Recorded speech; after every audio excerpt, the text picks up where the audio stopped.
আসসালামু আলাইকুম। আমি মোহাম্মদ আলামিন হোসেন, পরিচালক sunrise coaching centre Kirtipur, Naogaon সদর, নওগাঁ।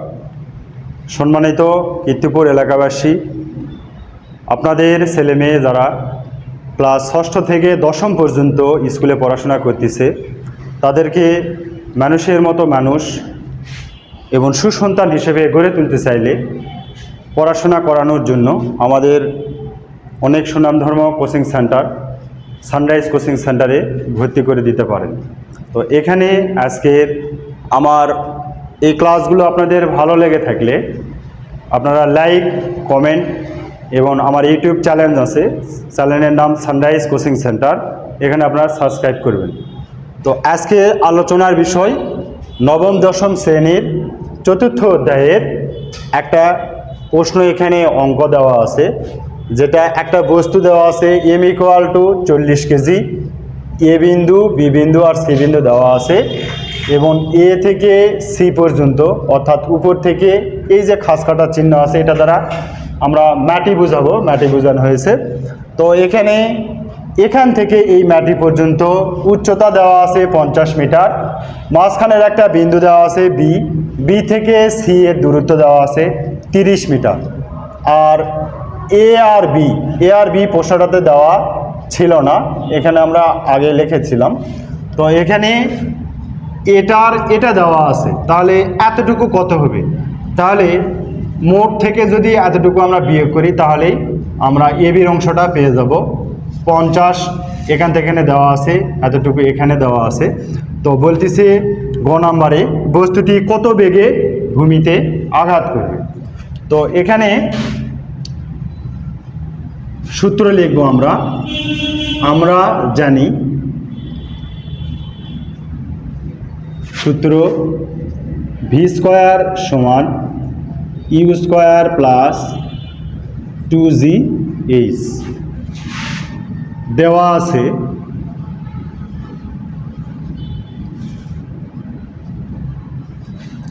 এই সূত্রেতে আমাদের কি লাগতেছে? ইউ এর মান লাগতেছে, জি এর মান আর এইচ এর মান। তো ইউ এখানে আদিবেগ ইউ এখানে বলতেছে বস্তুটা স্থির অবস্থায় আছে। এখান থেকে মাটিতে আসলে কত বেগে পড়বে। তো এখানে স্থির অবস্থায় আছে, এই জন্য আদিবেগ কী হবে? 0 হবে। আদিবেগ নাই এখানে অভিকর্ষ ত্বরণ জি সমান দেওয়া আছে 9.8 মিটার/সেকেন্ড²। তো এখানে অভিকর্ষ ত্বরণ জি এর মান দেওয়া নাই, এই মানটা আমাদের মুখস্থ সবার 9.8 মিটার/সেকেন্ড²। উচ্চতা দেওয়া আছে, উচ্চতা এই সমান আছে। তাহলে এখান থেকে মাটি পর্যন্ত কত উচ্চতা দেওয়া আছে? 50 দেওয়া আছে, তাহলে 50 মিটার। মান যদি আমরা বসাই এখানে 0-এর উপরে স্কোয়ার প্লাস 2 গুণ 9.8, এইচ আছে 50। তাহলে এখানে ভি স্কোয়ার হিসাব করলে আসবে হচ্ছে 980। তো এখানে স্কোয়ার আছে, এপারে আসে রুট হয়ে যাবে 980 যদি রুট করা হয় তাহলে 31.30। তো বেগের একক ms-1। এভাবে সূত্রে ফেলে আমরা মানগুলো বসায় দিয়ে শেষে শুধু একক লিখে দিব ms-1। তো প্রশ্নতে কি বলা ছিল? বস্তুটি কত বেগে ভূমিতে আঘাত করবে। এখন লিখবো এখানে অতএব বস্তুটি 31.30 ms-1 বেগে ভূমিতে আঘাত করবে। এটা হবে অ্যান্সার। সৃজনশীল প্রশ্নের যদি আমরা শুধু ঘ নাম্বারের এতটুকু লিখি তাহলে আমরা 3-এর মধ্যে 3 পাবো। ঘ নাম্বারে কি বলা আছে? এ বিন্দু থেকে, এই যে উপরে আছে এ বিন্দু, এই এ বিন্দু থেকে বস্তুটিকে মুক্তভাবে ছেড়ে দিলে। তো মুক্তভাবে কথার অর্থ কি? এই কথার অর্থ হচ্ছে উপর থেকে কোনো বস্তু পড়বে, সেখানে কোনো বাধা থাকবে না। তো মুক্তভাবে ছেড়ে দিলে শক্তির সংরক্ষণতার নীতি মেনে চলবে। শক্তির সংরক্ষণতার নীতি মেনে চলবে কিনা সেটা বলছে। শক্তির সংরক্ষণতার নীতি অর্থ এই বিন্দু, এই বিন্দু আর এই বিন্দু, এই তিনটা বিন্দুতেই মোট শক্তি এক হবে কিনা সেই কথা এখানে বলা হচ্ছে। তো আমরা ঘ নাম্বারে আসি। তো ভি স্কয়ার প্রথমে আমরা এখানে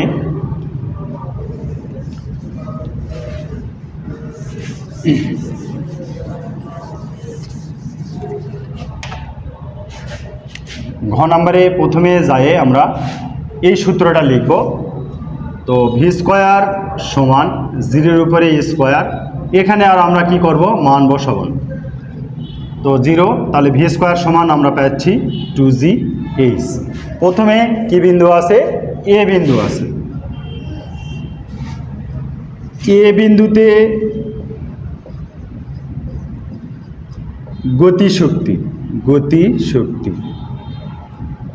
গতিশক্তিকে আমরা প্রকাশ করি ইকে দ্বারা।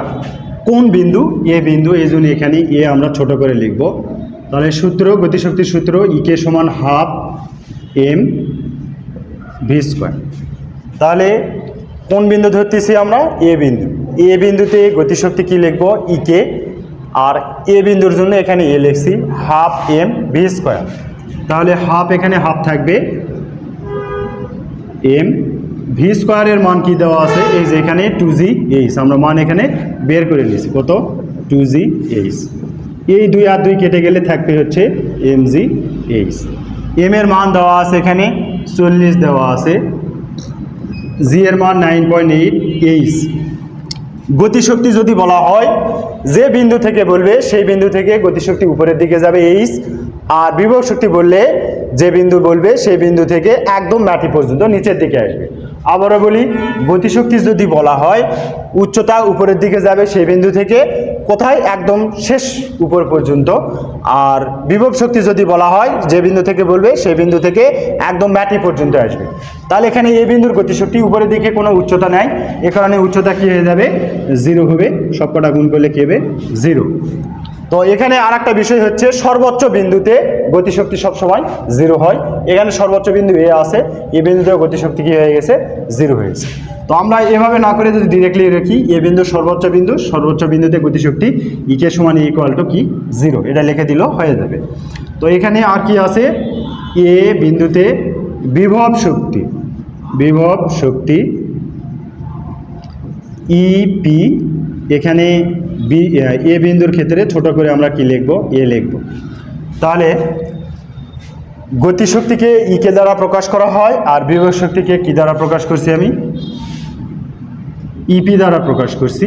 তো এখানে ইপি সমান সূত্র কি জানি আমরা, mgh। বিভব শক্তির সূত্র ইপি সমান mgh। এম এর মান হচ্ছে 40, জি এর মান 9.8, এইচ কত হবে। তো বিভব শক্তি বললে কি বললাম আমি এর আগে, যে বিন্দু থেকে বলবে একদম মাটি পর্যন্ত। কোন বিন্দুর কাজ করতেছি আমরা, এ বিন্দুর কাজ করতেছি, এখান থেকে একদম মাটি পর্যন্ত। তাহলে এইচ কত আছে, এখান থেকে মাটি পর্যন্ত আছে কত, 50। তাহলে এইচ এর মান হবে কত, 50 হবে। তাহলে এটার এখন যদি আমরা হিসাব করি তাহলে কত আসে, হিসাব করলে আসবে হচ্ছে 19,600 জুল। তো এখন কি লিখব, এ বিন্দুর মোট শক্তি, এ বিন্দুর মোট শক্তি 0 প্লাস 19,600। 0 কোথায় পেলাম, তাহলে মোট শক্তি মানে কি, এই গতিশক্তি আর বিভব শক্তি এই দুইটাই আমরা যোগ করব, তাহলে আমরা মোট শক্তি পাবো। তাহলে এখানে 0 থেকে এটা যেটা যোগ করব সেটাই মান বেশ থেকে যাবে। তাহলে 19,600 এত জুল। তাহলে এখানে আমরা এ বিন্দুর কি গতিশক্তি পাইছি। এখন আমরা পর্যায়ক্রমে বি শক্তির বের করব, সি শক্তির বের করব, সি বিন্দু। তো এখানে তাহলে আমরা যদি, তাহলে এই বিন্দুটা আমরা মোটামুটি বুঝতে পারছি। এখন আমরা কোথায় যাব, মাঝখানে আছে কোনটা, বি বিন্দু। তাহলে বি বিন্দু যদি আমরা এখানে করি তাহলে একদম ওই রকমভাবেই এ বিন্দুর পরে নেক্সট আমরা এখান থেকে শুরু করব।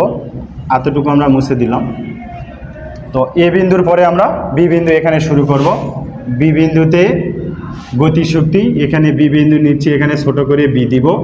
তাহলে এখানে ইকে সমান এটা পাওয়ার পরে আমরা mgh পাইছি, এখানে আর হাফ mv² লেখার দরকার নেই, এখানে ইপিবি সমান mgh আসে, সেটা আমরা আগে দেখছি। তাহলে এম এর মান আসতেছে 40, জি এর মান 9.8, এইচ কত হবে? তো আমরা কোন পয়েন্টে যাচ্ছি বা কোন বিন্দুর করতেছি? আমরা বি বিন্দুর করতেছি।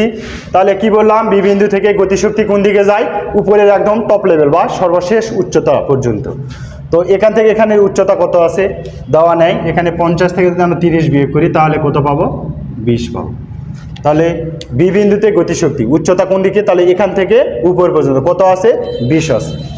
তাহলে গতিশক্তির ক্ষেত্রে যে বিন্দু থেকে বলবো সেই বিন্দু থেকে উচ্চতা উপরের দিকে যাবে, এটা একটা। তাহলে আমরা হিসাব করি, 40 গুণ 9.8 গুণ 20 আসছে 78 40, তাহলে 78 40 জুল। এখন বি বিন্দুতে বিভব শক্তি, এখানে বি করব mgh, এখানে এইচটা আমরা কি করে দিব? চেঞ্জ করে দিব। তো এখানে যদি আমরা চেঞ্জ করি তাহলে কত দাঁড়াবে?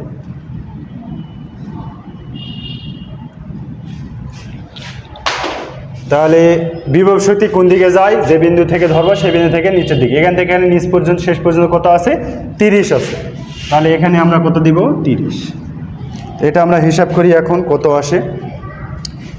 তাহলে 40 গুণ 9.8 গুণ হচ্ছে 30, কত? 11,760, 11,760 এত জুল। তাহলে এই দুটা যদি আমরা এখন কি বলা আছে যে বি বিন্দুর মোট শক্তি বের করবো এখন, এটা জায়গা এখানে কম আছে, আমরা উপরে লিখলাম, এটার পরে আমরা উপরে যাব কোথায়? বি বিন্দুর মোট শক্তি, বি বিন্দুর মোট শক্তি কত হবে? মোট শক্তি মানে গতিশক্তি আর বিভব শক্তি দুইটার কি যোগফল। কত আছে গতিশক্তি? 78 40, আর এখানে বিভব কত আছে? 11,760। দুটা যোগ করলে কত আসে দেখি আমরা। 11,760 যোগ 78 40 কত আসতেছে? 19,600 জুল, এটা আসতেছে। এখন আমরা কি করব? বি বিন্দুরও হয়ে গেছে, এ বিন্দুর মোট কত বের হয়েছিল? 19,600 হয়েছে। বি বিন্দু, এ বিন্দুর 19,600 ছিল, বের করছি আমরা আগে। বি বিন্দুরও যোগ করে দেখলাম আমরা 19,600 বের হয়েছে। আর একটা বিন্দু কি আছে? সি আছে। তো আমরা এখন যদি সি বিন্দুতে যাই তাহলে কি হয়? তো এখানে সি বিন্দুতে যদি আমরা প্রথমেই গতিশক্তি বের করতে, তাহলে এখানে কি আসবে? ছোট করে সি আসবে। তো গতিশক্তি এইচটা শুধু কি হয়ে যাবে? পরিবর্তন হবে এখানে।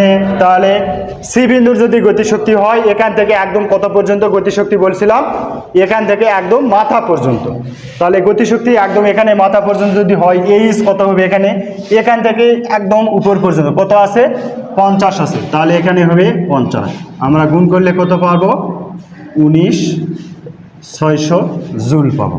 এখন এখানে সি বিন্দুর যদি বিভব শক্তি বের করি, সি বিন্দুর বিভব শক্তি, তাহলে এখানে এইচ কত হবে?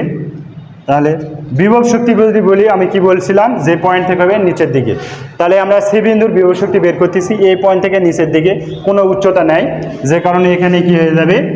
0 হবে। আর একটা কথা বলি, ভূমিতে বিভব শক্তি সবসময় 0 হয়, একদম নিম্ন বিন্দুতে বা একদম নিচে ভূমিতে সবসময় বিভব শক্তি 0 হয়। তো এই কারণে এখানে কি হয়ে গেল? 0 হয়েছে। তাহলে এই দুটা যোগ করে আমরা এখন যদি দেখি, তাহলে সি বিন্দুর মোট শক্তি, এইটার এটা কি করব? যোগ করে দিব। তাহলে এটার এটা যদি আমরা যোগ করি, এখানে সি বিন্দু যেহেতু এখানে সি থাকবে, তো এইটা যদি আমরা যোগ করে দেই তাহলে প্রথমে গতিশক্তি আছে 19,600 যোগ এখানে আছে 0, দুইটা যোগ করলে কি আসবে? 19,600 আসবে। তো এখানে দেখলাম আমরা কি এ বিন্দু, বি বিন্দু আর সি বিন্দু, এই তিনটার গতিশক্তি কি আছে? একই বের হয়েছে। তো এ বিন্দুরও এই 19,600 জুল বের হয়েছে। বি বিন্দুরও দেখলাম 19,600 জুল বের হয়েছে। আবার সি বিন্দুর ক্ষেত্রেও কত 19,600 জুল বের হয়েছে। সব বিন্দুতে যদি শক্তির মোট পরিমাণ যদি একই হয় তাহলে এটা শক্তির সংরক্ষণতার নীতি মেনে চলবে। তাহলে আমরা এ বি আর সি বিন্দু এই তিনটা বিন্দুর মোট শক্তি একই হয়েছে, সুতরাং এটা শক্তির সংরক্ষণতার নীতি কি হয়ে গেছে, মেনে চলছে।